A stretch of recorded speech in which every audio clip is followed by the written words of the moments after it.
Caros irmãos e irmãs em Cristo Jesus, celebrando a sexta-feira da Paixão do Senhor, a Igreja nos pede que, após ouvirmos a narrativa do Santo Evangelho, nos coloquemos mais ainda em silêncio, contemplando o amor imenso que o Senhor teve por nós.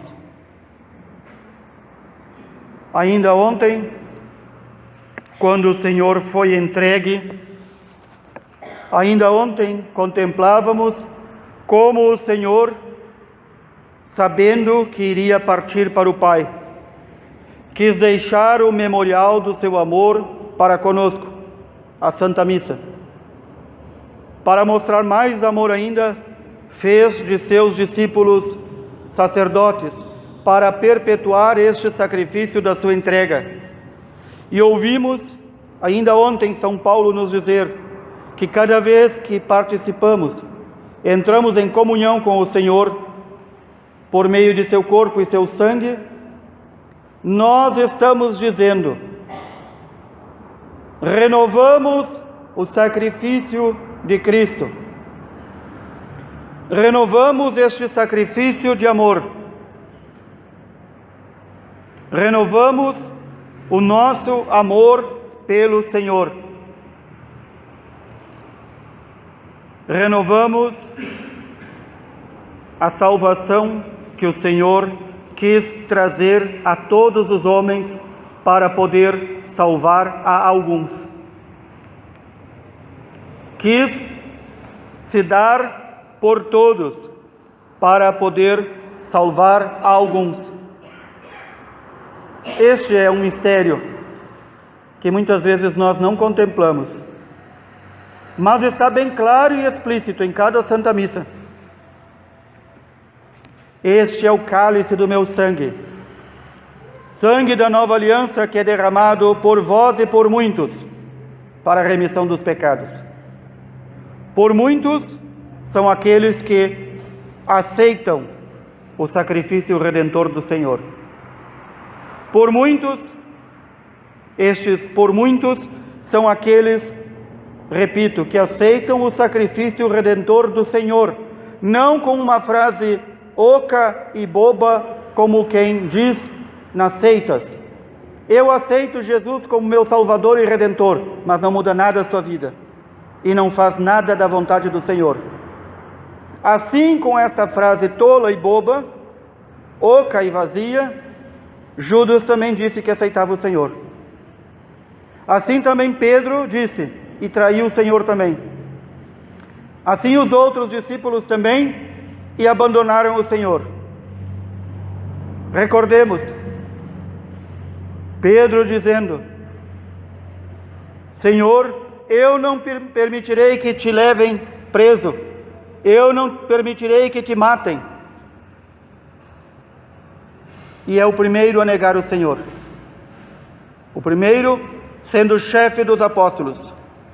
Mas o primeiro de todos foi aquele que negou o Senhor, aquele que foi chamado a participar da intimidade do Senhor, mas não reconheceu o Senhor, porque ele fez um Jesus, um Messias, segundo o seu modo. E este é um erro de muitos de nós, e um pecado que muitos de nós podemos cair, quando queremos um Messias ao nosso modo.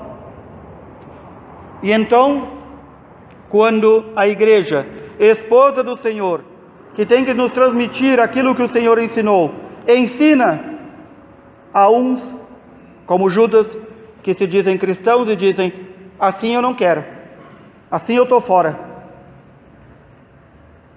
Há outros que, como Judas, querem um Messias político, e alguns ainda entrando nas raias mais profundas da loucura, um Messias político partidário, e querem transformar a Igreja num balcão de negócios, de apoio aos poderes deste mundo, quando o Senhor é inquirido, depois de ter sofrido todo o massacre em seu corpo, quando Pilatos o inquire e pergunta: tu és rei? Tu és rei? De onde tu és? E Jesus diz: o meu reino não é deste mundo. O meu governo não é deste mundo. Eu não apoio, diria Jesus, nem a ti, nem César, nem a ninguém, nem os chefes do templo que perverteram a religião. Eu vim para fazer a vontade de meu Pai e dar a minha vida em resgate de muitos. Este servo sofredor, que nos foi anunciado pelo profeta Isaías, séculos e séculos antes do Senhor encarnar-se, nós ouvimos na primeira leitura. Este servo do Senhor deixou a todos pasmados ao vê-lo, tão desfigurado que estava, contado como fora de um ser humano. Um verme, se diria ao vê-lo. Um verme, ou seja, menos que qualquer outro homem, animal ou coisa. Um verme. Assim foi que o Senhor mostrou a sua realeza.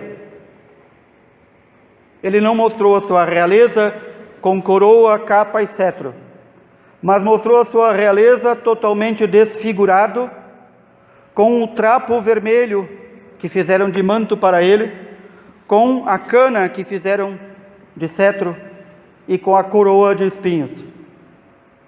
Portanto, é necessário sim que meditemos todos os dias de nossa vida. Este rei, o Rei da Glória, não foi reconhecido pelos nossos antepassados. Não foi reconhecido e continua não sendo reconhecido, porque nós com a boca e com o coração, boca e coração muitas vezes oco, vazio, dizemos: Jesus é meu Senhor, Jesus é meu Rei. Mas quando Ele toca com as suas feridas, as nossas feridas, nós dizemos: isso não vou mudar. Isso eu não quero. Se assim me ensina a igreja, desta forma eu não quero. Eu não concordo. Então, que raios de reinado do Senhor é este sobre nós? Quando nós colocamos qualquer outra coisa ou criatura no lugar do Senhor, e pior de tudo, colocamos a nossa vontade, muitas vezes pervertida, no lugar do Senhor para reinar. Que reinado o Senhor pode ter sobre nós? Nós, de novo, depois de macerá-lo, moê-lo a pancadas, nós colocamos o trapo vermelho sobre suas costas. Nós, de novo, colocamos a cana em suas mãos. Nós, de novo, o esbofeteamos, cuspimos, escarramos na sua cara, e quando o vemos totalmente desfigurado, dizemos: este não pode ser o Messias. Fazemos como os chefes do templo: este não pode ser o Messias. Jesus jamais ia se apresentar assim. O Messias não ia se apresentar assim. Quando o profeta Isaías já havia descrito tudo o que aconteceria ao Messias. Era tão desprezível o seu rosto, um homem coberto de dores, cheio de sofrimentos, desprezado como o último dos mortais, e não fazíamos caso dele. Um homem golpeado por Deus e humilhado. Ainda há aqueles que se dizem cristãos e, mesmo lendo Isaías, dizem: um homem golpeado desta forma, um homem que foi assim abandonado por Deus, não pode ser o Messias. E quantas vezes nós que participamos da vida divina do Senhor pelo batismo, dizemos: não é possível que tal coisa aconteça comigo, eu sou filho de Deus. Mas se com o Filho de Deus tudo aconteceu. Por que não é possível que aconteça conosco? Por que esta lenga-lenga de reclamar todos os dias de nossas pequenas dores e sofrimentos, contrariedades que são nada? Porque ainda não deixamos o Senhor reinar em nossa vida. Ele, o justo e santo, foi contado entre os malfeitores. Estava lá, um à sua direita, um à sua esquerda, contado. Quem via dizia: 3 malfeitores foram crucificados, bem feito. A cruz é para quem merece, diziam. E no entanto, ainda na cruz ele intercedia por nós pecadores e dizia: Pai, perdoa-lhes, porque não sabem o que fazem. Este justo, meu servo, diz o Senhor por meio do profeta Isaías, carregando sobre si todas as nossas culpas, ele fará justo inúmeros homens. Não diz todos os homens, diz inúmeros, ou seja, muitos. Quem? De novo, aqueles que aceitam o Senhor e deixam o Senhor viver a sua vida. Quem dera tivéssemos a coragem de poder viver com Cristo vivendo em nós, de tal forma que pudéssemos dizer com São Paulo: já não sou eu que vivo, mas é Cristo que vive em mim.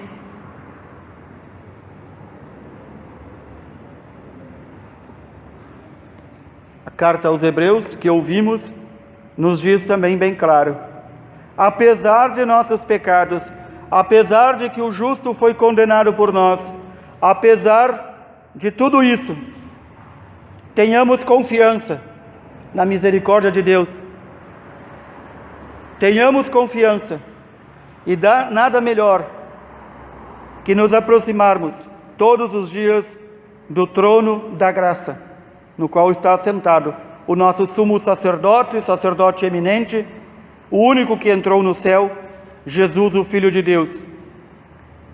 Ele, por sua obediência, não foi apenas obediente naquilo que era o básico, o necessário, mas, como diz São Paulo na carta aos Filipenses, obediente até a morte na cruz.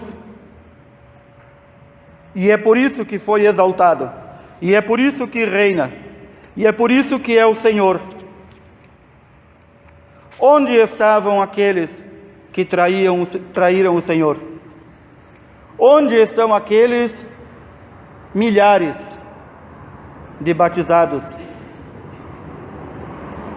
Onde estão eles hoje? Novamente traindo o Senhor. Onde estão aqueles milhares que quantas vezes se alimentaram do corpo e sangue do Senhor? E há alguns que, na sua ignorância imensa, chegam a dizer: Padre, na sexta-feira santa eu não vou à igreja porque é muito triste para mim. Este não entendeu nada, absolutamente nada, do que é o mistério do amor do Senhor.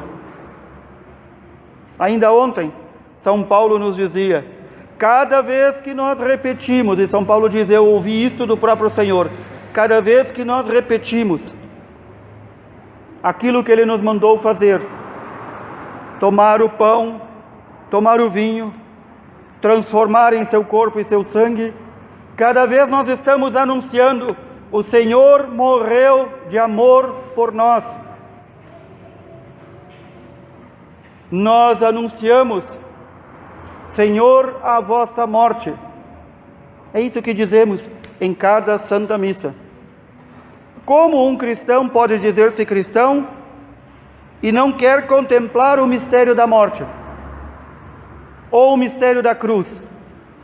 Há aqueles que dizem também: na minha casa eu não tenho cruz, porque cruz é uma coisa muito feia. Este ainda está parado antes de Jesus ter vindo, se encarnado e dado a vida por nós. Talvez esteja lá com os rabinos e mestres da lei, para os quais sim, a cruz era o sinal do pior tormento e da pior morte, para os quais o medo da morte os afligia. Nós, pelo fato do Senhor ter aceitado a cruz, sabemos que a cruz é bendita, e bendito o lugar em que podemos ostentar uma cruz, e ainda podemos, porque em muitos lugares não se pode, nem carregar uma cruz consigo, nem ter nas casas, nem nos lugares públicos. E nós vamos perder também esse direito, mais cedo ou mais tarde. Vamos perder esse direito, porque o Senhor assim nos diz, que a sua igreja, quando lhe é fiel, ela é perseguida. Quando nós vivemos como moscas mortas, como baratas tontas, achando que servimos o Senhor, podem ter certeza, estamos servindo a nós mesmos, não estamos servindo ao Senhor. Quantos que ainda se alegram de poder carregar uma cruz consigo? Mas não, se vê de tudo, de imagens pagãs a olhos que tiram, segundo a crença idiota, tiram mal olhado, e tantas outras coisas. Mas a cruz do Senhor não querem levar. Se não participarmos da cruz do Senhor, não participaremos da sua ressurreição. E por isso, quando beijamos hoje a cruz do Senhor, na sexta-feira da paixão do Senhor, queremos dizer: salve lenho bendito, salve madeira santa, santificada pelo Senhor, salve cruz, que era símbolo da morte e para nós é símbolo da vida.